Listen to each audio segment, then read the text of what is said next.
सिया सुकुमारी मिथिला के दुलारी, सिया सुकुमारी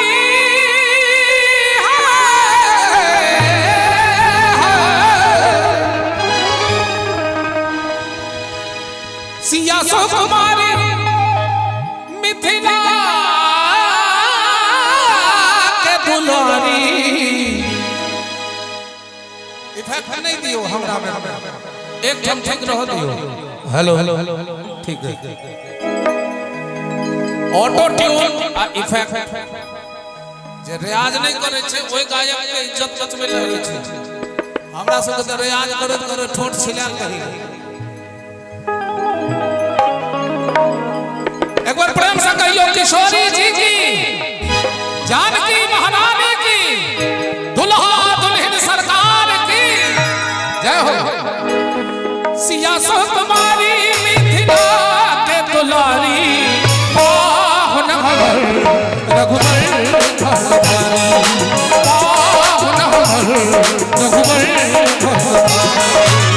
सिया सुकुमारी मिथिला के दुलारी, सिया सुकुमारी मिथिला के दुलारी।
हमार पाहुन राम।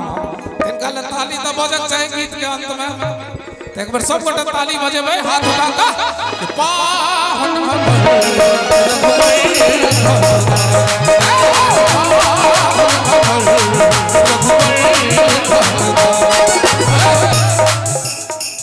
जनता के ठोके के लाइसेंस तो हमरा है।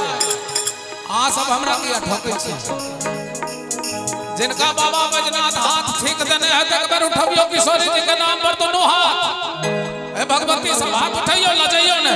आ दोनों हाथ उठा के ताली भैया का ताली बजा के पाहुन